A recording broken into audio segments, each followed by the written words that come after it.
What is up, guys? It is me, Real American Politics, back in with a new video, and today we are here with my September, I don't know how you say it, October prediction video for the Senate, and we had a lot of big developments happen the past month, new polling data, all that good stuff. But before we start today's video, if you enjoy these type of videos, smash the like button down below, subscribe, share with your friends, hit that little bell, and yes, let us try to hit 266 likes on this video. That'll be greatly appreciated, and yes.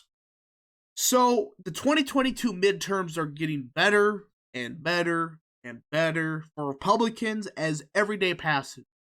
Biden's approval sinks even in Quinnipiac polls are showing Biden is done. And his approval rating is sinking faster than Obama's did. In fact, faster than Trump's did. And we're not even through 2021. What is it going to look like by 2022? So yes, this prediction will be based on the data we have now, the analysis, all of that. So let's get rid of these safe states. I mean, these states are just not Hawaii. Excuse me, not Hawaii.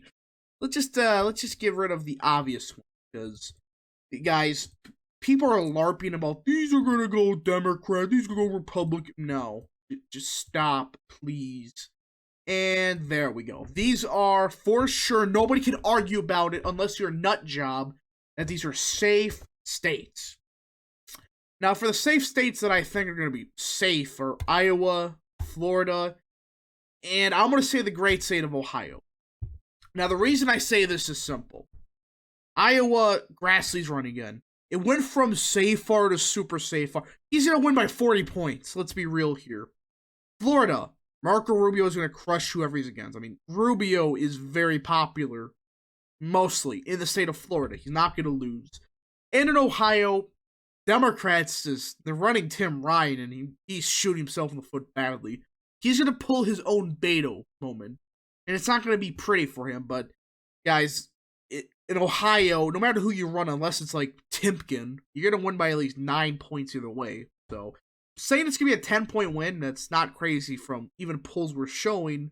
These, far left polls that are off by 20 points in 2020 is showing the Republicans winning by 5 to 6. So, I'm pretty confident in this call as of now. But yes, we do got 8 states that I do believe will be within 10. The first one, let's get this knocked out of the way. Oh, the great state of Colorado. Bennett, there's some polls that showed his margin of victory is under 10%. And these are the same pollsters that had like Trump up by only 1 in Ohio the day before the election. So I think Colorado is going to make, like a 2-point shift or something like that compared to 2020. But outside of that, it's gone. I mean, the only reason it's going to shift like a point or two right is because of the national environment. That's the only reason. But I do believe Colorado will be 8, 9, 10 point victory for the Republic, or Democrats, I should say. It's not going to go anywhere. Now, my home state of Wisconsin, however you want to pronounce it. It's weird. But anyways, Wisconsin, I do believe, will be likely Republican either way. My simple answer is this. Whoever the candidate is, you win. Ron Johnson, he's going to get the wow numbers up to extreme levels, like Scott Walker 2014-esque numbers in the wow counties. There's some internal polling I saw that's showing the wow counties, they're not happy with Biden.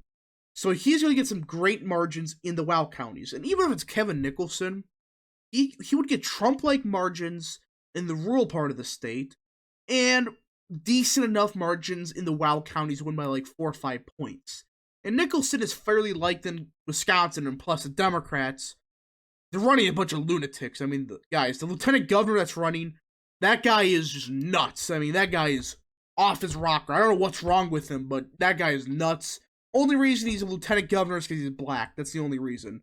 But it's just the truth. That's the only reason he got that spot anyways. But go look up that story. But Wisconsin, likely Republican, no matter what you do. I mean, not going to go anywhere.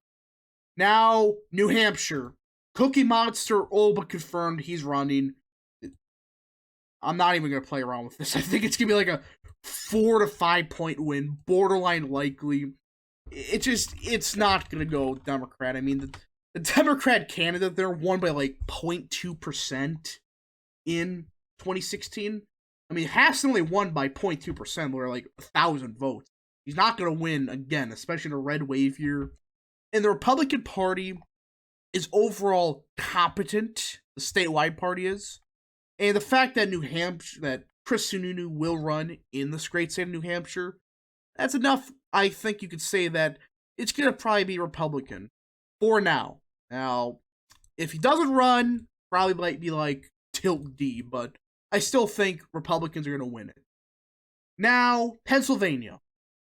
Toom is gone. It's probably gonna be Sean Parnell and Fetterman. And there's this poll that came out that showed Fetterman up by like 2 or 3 points. However, when people were told the joggers incident, which I know nobody cares really, but surprisingly, it went from Fetterman up 2 to Parnell up by 6 or whatever it was. So I'm just gonna. Fetterman has too much weight on him. Not trying to be, big dude mean, but still, he's not gonna win. I mean, it's gonna be Fetterman as a nominee because Republicans gonna. I should say Democrats. They're gonna blow it. They're gonna pick Fetterman just because he's big dude. And I know the memes are too good when it comes to big dude equals safe D, but he's not gonna win. North Carolina, that's not even, guys. There are some idiots on Twitter saying, "Oh, there's a Republican civil war happening because a poll from 6 months ago, before Ted Budd was endorsed by Trump, is showing that McCrory was winning by 21 or something like that." It's just stupid. These people, just because a poll from April was showing McCrory up by 20. I mean, the same polls to show when Trump endorsed Ted Budd showed him, beating McCrory by like 12 points. So the Republicans will win that race. The Democrats, the candidates are just awful. It's either irrelevant, or just somebody lost by like 2 votes for the Supreme Court race there. I mean, go look up that race. But so it's a bunch of losers and a bunch of just bums that nobody has ever heard of, unless you're from like the biggest city and the biggest political nerd ever. You're never gonna heard of any of these guys. Now, Georgia. I've been red pilled on this recently. Richard Bear's own poll, big data poll, People's Pundit, whatever you want to call it, shows Herschel Walker up by like 4 to 5 points. People's Pundit is the best pollster in America. And this is very early, mind you. I mean, this is where it should be like, if it was going to be like a 4 or 5 point win for Walker, it should be like a 1 point lead for him. But I'm still going to say Walker's going to be like 3 or 4 points. Now, that red pill be big time. The only reason it's not like likely Republican or anything like that is just, it's just Georgia. It's just, we won't talk about it, but go look up, anyways, go look up what happened there. Anyways, now Arizona. I get my victory lap because there was a recent fundraising number out of the great state of Arizona that showed that the supposed populist candidate cannot win an Arizona argument died quickly as Blake Masters outraised Baranovich by like twice the amount. Yeah. And most of those donations for Baranovich were mostly out of state. So it's not good for, not a really good sign for Baranovich. It's going to be Masters versus Kelly. And he may be screwed with the debt stuff. I thought it was going to be a gun policy that's going to kill him. The debt policy may hurt him worse somehow than guns. So I think Masters wins like 2 to 3 points. I don't give a shit if it's McCain's former state. Guys, Masters is going to win the primary. He's going to win by 2 to 3 points. I don't care what the Populist Inc., the neocons are saying. Baranovich not be the nominee. Blake Masters will be the nominee. And it's going to be like a 2-point win for him. Now, for the great state of Nevada. This is going to be the closest race, I think. This race is going to be between Adam Lakesold and Masto. or it could be that BLM lunatic, but I don't think she's going to get it. But you get the point that it's a tough one. Because Adam, the Chad Exalt, I know I'm not saying his last name correctly. I can never say it correctly.